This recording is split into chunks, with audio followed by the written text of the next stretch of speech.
Social media is full of content with men and women expressing their resentment, hatred, bitterness, disappointment, and distrust to each other, projecting their wounds, recreating the karmic cycle of victim and perpetrator on both sides. Ultimately, it's destructive for both sides and planet as a whole. I want to talk about one of the narratives out there that has been online for a while, and that is that chivalry is dead. Often women say, chivalry is dead. He didn't do this and that for me. And what wounded men will often say is, they will justify it and they will buy into this narrative, saying that, yeah, chivalry is dead because you feminists killed it. And when this happens, it implies that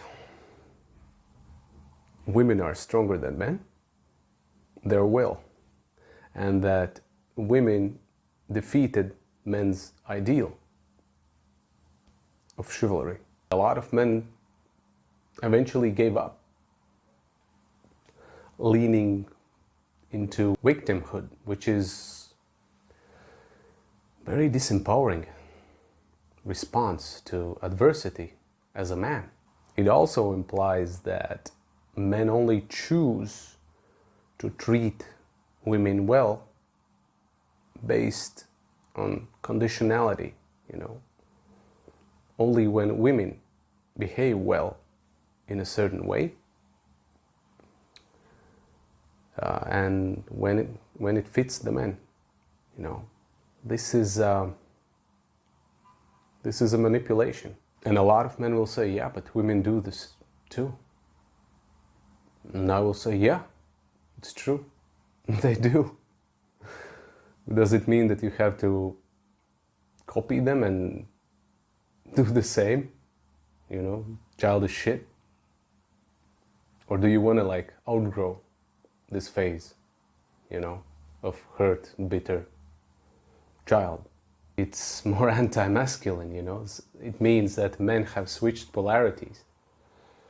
They've become even less masculine and more feminine by doing this. Why? Because masculine energy is initiation, while the feminine is responsiveness. Both on the women's camp and men's camp, equality often is mistakenly understood as sameness, but it's not the same. Equality and sameness are two different things. Equality implies to the equal rights, but sameness implies that, let's say, we women can do everything as you can do, or maybe even better, and we don't need you. It's like copy-paste. It's like we women gonna copy you men to show you, to prove you that you're useless. But in this process, women become very resentful, bitter. They burn out. They quickly realize it's like this is not their natural, long-term sustainable way of living. Because masculine and feminine energies and polarities are different. They're designed different. They're meant to be different.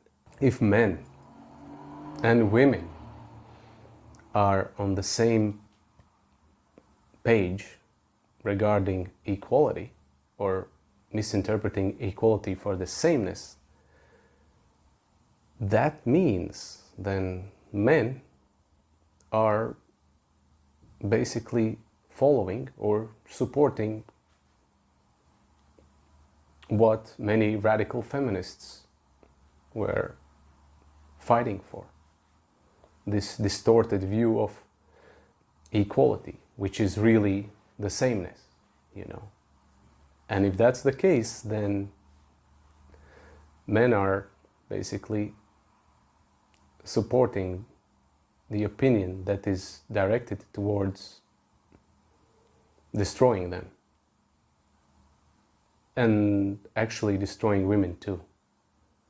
That's the paradox. The challenging part in all of this is that we men, we have to understand that in case of women, there are often mixed signals coming from them, to the degree that even they are not aware of it, and even they are not fully 100% sure what they actually want, you know.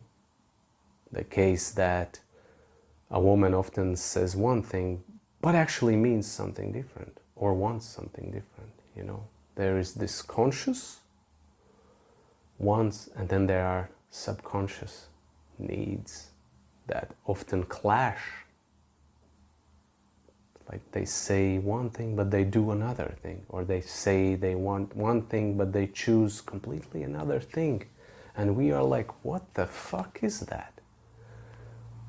We see them as like compulsive liars. It's like, what is this? But this often happens on an unconscious level, you know, but it's easy to perceive it as hypocrisy or something like that. This is a cognitive dissonance at play, and it's very common among humans, you know. It basically tells us that people who have cognitive dissonance have, how to say it, fragmented psyche or consciousness, different parts, often opposing parts. One part want that, and another part want the opposite. And then there is inner conflict, push-pull. It's like, I want that, and trying to rip yourself into half. I will give you two examples. The first example is a woman is dedicating, let's say, her life to become as independent as possible. Strong boss, you know, successful career, everything that she thinks that will give her peace.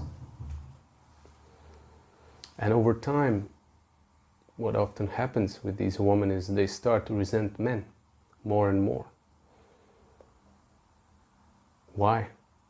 Because they have to do this, you know, hard masculine game, men's game of achieving status, wealth in the still predominantly masculine society with masculine rules of engagement in business. And yeah, these women, they start to feel more tired, you know, operating from this place, because it's not natural for them. If their predominant polarity is feminine, it's like they're going against their nature. They're gonna burn out. Undeniably. And they start to feel resentment and bitterness. Because deep down, there is a subconscious part that actually wants to be nurtured by men and experience masculine containment, to feel safe, to be able to, again, calm down into the feminine polarity. It's like, I don't have to be this successful boss babe because he will take care of me, you know. But often these women will deny, they will reject this suppressed subconscious truth. Like, no, it's like, I have to be this independent woman. But deep down, they're very unhappy. There's push-pull, again, this inner conflict, you know. And when they meet a man who is genuinely willing to take care of her, they will resist this man because they will feel it as threat. It's like, oh no, I will lose control if I give in to this. I cannot allow him to lead. It's like, I have to be independent. You see, there is this contradiction within her. And she's gonna keep resisting. That's one example. Another example is there, for example, a woman who is also, again, how to say, promoting like feminist like core ideas or principles, especially like the modern like hardcore or extreme feminist. And then she meets a man who is like healthy, balanced man, matured man. And what happens is like she suddenly like forgets about what she was like consciously previously, you know, propagating. All these feminist ideas. I have to be independent. Like, it's insulting to be led by man, you know, or it's suppressive. She forgets about that because she enjoys his presence, that he takes care of many potential sources of stress. And she doesn't have to deal with that shit. She can just ease into her feminine, enjoy life. You know, many men would say, hypocrisy. I was like, what the fuck? You say one, but you act in a completely different way. Yeah, mixed signals, right? Yep, because of the inner conflict. Many women, you know, are raised to believe these feminist ideas, that they are their path to survival and to thrive as women. But actually, what it has turned into is the opposite. Feminism in its current like extreme form is actually very destructive towards both men and women. So for us men, we have a choice. We can either support wounded women's narrative or their identity by our words, our actions, or inaction that will only further reaffirm these women's, you know, identity that's coming from trauma, from disempowered place, from victimhood. Or we can choose to not buy into it. Say, no, I'm not buying this crap. Sorry. We stop feeling threatened by wounded women's toxic behavior. And this can happen when we have done enough inner work. You know, we feel secure inside. We're not threatened by the feminine emotional storms. And we refuse to believe what comes out from their mouth, often under the influence of the pain, which is very distorted perception. We can see through that. We see it, she's hurt. That's why she's acting this nasty. Okay, I understand. The more we heal personally, individually, the less we will see these, let's say, nasty remarks or comments that are directed in our direction. We will see them less as personal attacks towards us. And we will start to see through that behind these, say, nasty comments is an emotional pain with unmet needs that needs to be addressed. We need to remember that not all women are the same with their mental and emotional challenges. The statement that you often hear on both sides, that all women are the same, is just pure ignorance. It's ridiculous. You know, you got hurt by 1 or 2 or 3 or 5 or maybe 10 men, and now you project that to the whole masculine collective? Wow. Then you're doomed, you know. You have these projections for your future. It's like no escape. Thing is, there is no getting what we want without having a risk, an opening up, and, you know, being vulnerable.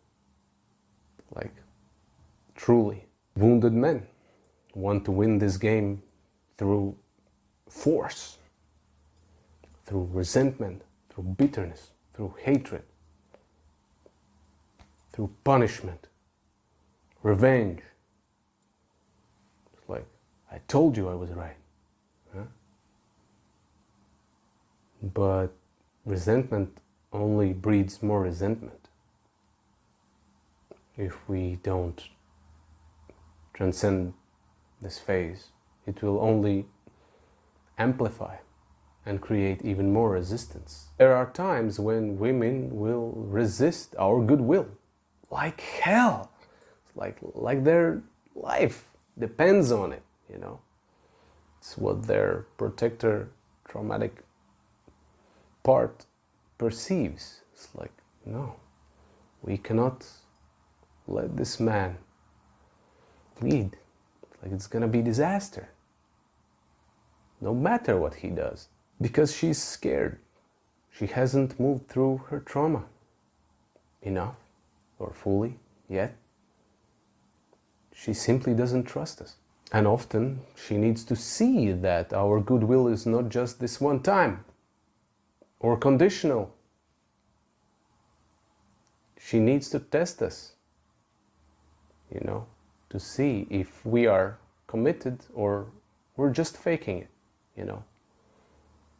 We're just doing this one time so that we get something out of it. When a woman does something toxic, you know, and that triggers a man, and man falls back into his toxic patterns, that is a confirmation to the woman's belief. It's like, see, I told you. You cannot trust him. Look how he acts. He couldn't handle it. He cannot handle himself. Like, I cannot feel safe in his presence. It sounds, you know, ridiculous, unfair, childish, and provocative. It is. But it is what it is.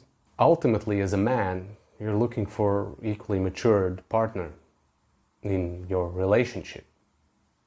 If resentment guides you, then you're still operating from the consciousness or psyche of a wounded boy, not a man. Thank you for watching and listening. And may divine guide you to your true personal empowerment.